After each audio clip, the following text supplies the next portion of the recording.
Remember, every one of us should be taking at minimum 10% of our revenue to 25% of our revenue and reinstalling that into stuff like this. Marketing, that might be ads, that might be the actual direct events where you're meeting with people, but 10 to 25% of revenue should be going into this. You got to get in front of more people. You have to get in front of more qualified prospects and people who have the assets and are the kind of clients that you want to work with. Welcome to this episode of the Advisors Collective podcast. Today, we're talking prospecting top-tier clients. How do you end up getting into the markets of those top-tier people that bring true assets to your platform? They really make a big difference in your business. I think most advisors get way too stuck on portfolio design and strategy with clients, and they get in there and we just kind of keep manipulating the same client portfolios over and over again. The reason I think we do that is because we don't spend enough time just getting more clients. So we're always just like massaging and working inside of this book rather than expanding the book. So today we're going to just talk about some innovative prospecting ideas to essentially help you attract these top-tier clients through basically engaging client events inspired by strategies from things that I've done in the past. First off, I would say, number one, host small exclusive events. These can be super creative, high-end experiences like a wine tasting event, a golf clinic. You can actually hire a PGA pro and do a golf clinic. And what you do then is you offer the clients to bring a guest to that, and then the guest is going to get that free experience with that PGA pro, or they're going to get into that wine tasting as a guest. Now, you're only going to want to invite the kind of people to hear prospects. So for these kind of things, you want to only invite your top-tier client who's going to also bring top-tier clients. This isn't like a general dinner event at your local restaurant that advisors have been doing since the beginning of time. So the exclusivity of this appeals to that affluent client, and then it creates this welcoming environment to the guest because it's relaxed, it's enjoyable, you're having some fun, they're learning something. If you know they're into golf and they're bringing their friend that golfs, this can be really, really powerful. The next one, how do you get a top-tier client prospects? Personalized invitations with specific guest requests. Okay, so what do I mean by this? Instead of just generically like, hey, bring a friend, which doesn't tend to work very well, you ask clients directly if they'll bring a particular person. Now, the best way to find out about this is you're closely relational to that person, to the client, and you know they have a friend that you really wish you were working with, and you know they would be a great fit for your practice. There's that option in going that way. But one of the best ways when you don't know that, you just know this is a great client. Perfect avatar. I want more of these. You should be connected on LinkedIn. Through their LinkedIn, you want to watch who are they connected to on that side. Now, you might be able to, through an introduction with that client, get them to introduce you through LinkedIn first. It's super powerful. Most advisors are using LinkedIn a lot, but we're not using it for these relational connections enough. So you can do that, but then what you're doing is you're curating that relationship to bring them to this personalized invitation for this either guest attendance or guest event, similar to what I said for either the golf, a wine tasting, something of that nature. The next one is themed socials. Okay, now we're coming into the fall right now, we're into fall. Coming into winter, you get these, of course, in spring and summer. For a lot of these socials are easier to do when the weather is appropriate.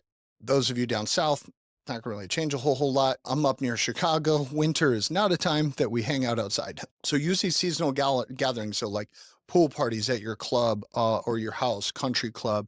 Outdoor concerts are awesome. Whenever you can bring a spouse into the conversation, many times that husband or that wife who isn't the direct client is closely, many times the one who's actually best relationally in bringing in that introduction or referral that you've really been hoping for. Cooking classes can be super fun to help foster relationships in this low pressure way. You're engaging with your clients over the shared experience, this interest, and then their prospects, their friends, are getting to see you in not this advisory role. They're seeing you as a human being, that you're just fun, you're cool, you're having laughs, you're having drinks maybe, whatever type of event it is, And it's really going to bring down the barriers and allow you to have clearer, better conversation. The next one being, how do you grow massive leads? Dinner with a thought leader. This one is fantastic. This is where you find somebody, preferably local. Try to find somebody that's a thought leader locally that you could bring into this kind of event. I think of this like many times you have a great business consultant. So you have business owner prospects, business owner clients, right? Those clients are inviting some of their close friends, those ones that you found on LinkedIn. You're like, man, I would love with that. This guy owns the HVAC company. He's got a good friend that owns this big plumbing company in your county. You want them to come out, the concrete, person, go on and on. This thought leader workshop can really work well for where you're getting a guest speaker. You can pay for this guest speaker who's a consultant. They're going to give you a really great deal on the event because you're going to tell them, hey, I'm going to put you in front of 10 business owners who all need your service as a consultant. Well, let's put together a little free dinner that they're going to come to, or free event. Maybe it's just wine and cheese and charcuterie board, right? It can be simple because the biggest thing they're coming for is the free education, the knowledge that they're getting from this consultant. They might be consulting on outside CPA work. They might be consulting on HR type stuff.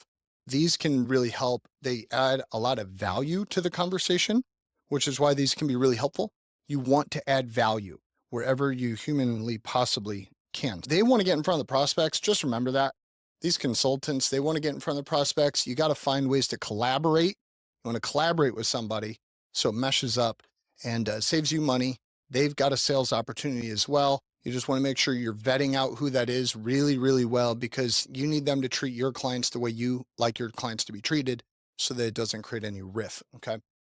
Next one, assumptive confirmation calls. Follow up the day before an event to express excitement, not as a, hey, I'm confirming that you're coming. It's more like, hey, Jan, I'm excited about the event tomorrow. Glad you're coming out with Mark. I think you said you're invited your friend Joe and Susan. Hey, excited to see them out there, meet them in person finally, and we'll see you guys tomorrow. Mentioning these specific elements, the favorite person, maybe you're bringing up what's going to be happening. Like, hey, I know you're a big fan of Orange Swift wine. We're going to be, having 3 different tastings of their wine at this event. That kind of thing is going to help reinforce that commitment and help clients to look forward to the event. The next one, number 6, local interest groups. Develop interest-based events around topics. So I've already been talking about wine, but you have art. Depending on where you are, you might have a big art scene in your area. A charity that causes or resonates with your ideal client base. Okay, so there might be churches and things of that nature. And basically encourage clients to bring along friends whenever you're doing these kinds of things. Friends that specifically are into that as well. So if somebody's philanthropic, you tell them, hey, who do you have that's a friend that's also philanthropic? They're really wanting to give away a lot of their wealth before they pass. They're wanting to give back in some capacity. We're having a gift specialist consultant talk about how to maximize taxes by gifting and through gifting. Point number 7, connecting with centers of influence. I think that people do centers of influence wrong. Sometimes do it right. I've been on both sides of that equation. One time I did an event where I took an estate planning attorney, a CPA, and I said, hey, let's do basically this 1-hour event in person. We're going to invite everybody we humanly possibly can, and we're going to talk about how to reduce taxes to the government. We're going to talk about, do you need a will or a trust? Basically, what's most appropriate for you in your situation at this high level, and we're going to see if we can book in a bunch of appointments from it. I need you to get people there, Mr. CPA, Mr. Attorney, who might need wealth management. I'm going to get people who need you guys' stuff. We put all that out. I helped the CPA and the attorney in the prospecting side, use CRM. We put out emails. We put out text messages. We put out RSVPs. We had 100 people show up to it was my old office this way, had a big meeting room. We filled the room. It was unbelievable. And we all did a bunch of business from this. That CPA and that attorney, we still have a relationship today because we've all helped each other to do business and grow our businesses, okay? So a center of influence, when done right, means literally working collaboratively, working together. I was showing them how to invite people to a group event. They'd never done such a thing before. And if you haven't ever done that kind of thing before, that's what our group's for. And that's what the Advisor Collective is all about, so that we can help each other as advisors to get better in these different realms. Next point, seasonal gift surprises. Okay, now here's what I mean by seasonal. I'm not talking Christmas, okay? Christmas can be done right, and it can be done really, really wrong, right? The best-selling author, God rest his soul, John Ruhlin, was just an amazing human being. He wrote a book called Giftology. If you haven't read Giftology, I tell you to go write it. And also not based on a time, right? Which we kind of know this, like we're supposed to do this with our spouses, but the same goes for clients, right? It's giving things that's just like, it really took thought. It took heart to get to that place. How do you creatively do something cool for them when they go? How do you creatively maybe have something ready for them at the hotel when they arrive at that place, right? Something meaningful, something that's just really cool. Pets is one of the greatest ways to people's hearts. If people have pets, they absolutely love when you do something for their animals. I know that it really hits people's hearts when you think about their animals. So this can be an invitation, though, to a summer barbecue. It can be some of the smaller stuff, right? A theater night, just hanging out with you and your family. Maybe it's you and your wife getting together with their spouse for a dinner. These things can be really, really fun to just build trust, solidify the relationship, okay? Philanthropic events is the next one. I love going to charity events. Charity events can be a lot of fun. Of course, just as a lot of fun because you're going to something that's a good cause and it's just cool. But at those, I have learned that you can actually host a charity event for your favorite charity. So if you have a charity you really love, host an event for them. Call them up, talk to the executive director of that charity and say, hey, how do I directly impact your charity? What would be meaningful? What is something that you guys really need right now? Where is there a need in the organization? Oh, we really need 10 grand because we're trying to do X, right? We really need a drive for these items, right? And then you can go host your own charity event focused on that particular charity and help fundraise through either volunteer days, if it's not monetary, help engage clients in their network around a meaningful cause, okay? This basically is going to foster goodwill on your side. We're doing something cool for people, but there's no reason we can't kind of get both things done at the same time. So this helps you to really work closer with clients and for them to really see the heart of you, because putting on something like this takes work. When you're really pouring in to help others in this capacity, it's going to reflect and it's really going to show the true heart of you to your clients and their prospects and their friends. Basically, it's going to create a lot of goodwill. It's going to help you affirm yourself in your own community that you are community oriented. Okay. 10th thing, summer hobby clinics. Okay. Organized clinics for fun stuff, golfing, fishing, tennis, pickleball is growing all over the country. That you can invite kids, grandkids, right? That kind of thing to these fun things. Activities popular with affluent clients is one of the bigger ways to think about that, which are things like tennis, golf, pickleball. You can use these events to scout out friends or colleagues your clients frequently engage with and hang out with. Many times events you can host or held at local country club. So number 11, I love this one. Bring your colleagues to dinner. All right. I love to just ask people like, hey, who's somebody you work with that you just really love? One of your close friends at work, great colleague. You love them, love their spouse. Who's that? Oh, that's John and his wife, Susan. Great. Let's do a dinner together. Just get together, encourage your client to bring along that colleague or partner to that dinner event with other business-minded attendees. Network, conversational, you're going to be able to eat. You're not in a salesman position. So you're never going to come off that way because you're going to just be having a genuine conversation, hanging out. Spouses actually get to know each other. There again, very hard for financial advisors many times when we're marketing through social media and whatnot to remain human. You want to be able to become a real person in your community and in their eyes as quickly as humanly possible, right? Next big one. How do you grow mass affluent clients, prospects?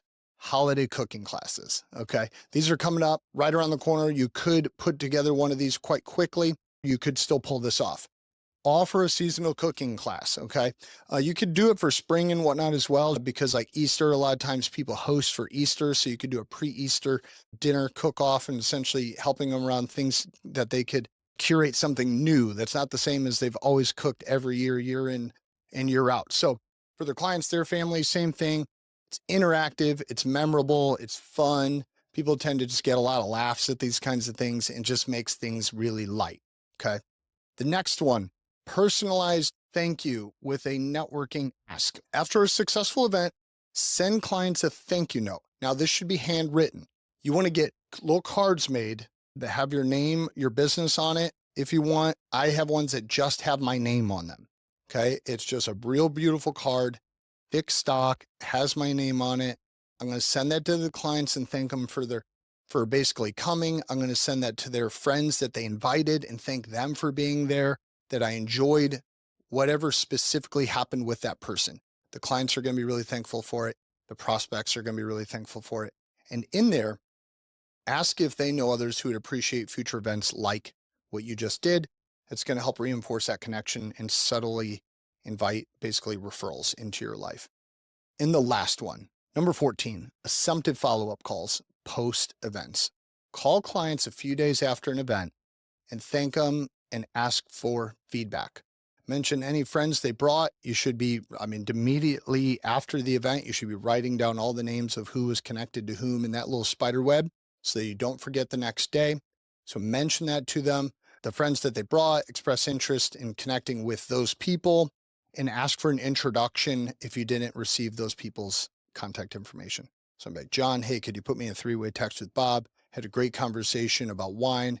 We were having a great laugh about golf. We're telling war stories on the course. Whatever the case might be, the single best way to get an introduction is that way. So these points, okay, these strategies not only provide value to your clients, but they also position you as a trusted advisor in their network. Events like these can build relationships and create natural networking opportunities for potential clients. Just add these to your repertoire, add these to your toolkit of things that you can be doing. These are just 14 ideas that will really, if you implement one of these, I would say every 2 months, about every other month, you should really attempt to put on 6 kind of events of some sort in a year. These, along with social media marketing, these along with referrals and everything else, are really going to explode your activity. And I think it's really important and it's key. As a wrap up, remember, every one of us should be taking at minimum 10% of our revenue to 25% of our revenue and reinstalling that into stuff like this. Marketing, that might be ads, that might be the actual direct events where you're meeting with people, but 10 to 25% of revenue should be going into this. So I would say if you're anywhere less than $3 million of revenue a year, you want to be as much towards that 25% as humanly possible as you scale up. But when you're in that place, you're doing $2 million of revenue a year, you really want to be at the place where you're doing like 20%. So you can imagine that's $400,000, okay? Because if you want to move from $500,000 of revenue to $1 million to 2 to 3 to 10 million, however big it is that you're wanting to get, you have to market. You got to get in front of more people. You have to get in front of more qualified prospects and people who have the assets and are the kind of clients that you want to work with. So here are 14 ideas for you. Hopefully those are really helpful. We'll see you on the next one. See you. All right. Welcome to the disclosures for the Advisors Collective. The conversations on this podcast are intended to provide financial advisors with ideas, strategies, concepts, and tools that could be incorporated into their advisory practice. Advisors are ultimately responsible for ensuring implementation and compliance of anything discussed in accordance with your regulatory and compliance responsibilities and obligations. These discussions are meant purely for educational purposes. None of the information heard should be taken as financial advice or planning. The conversations and opinions that are expressed in the show are that of each host only and do not necessarily reflect the opinion of the other hosts and their affiliated companies. This podcast is not intended to give tax, legal, or investment advice. Always consult with a qualified professional. For my practice, securities are offered through Cape Securities Incorporated, member FINRA, SIPC. Investment advisory accounts are offered through Terra Wealth Management.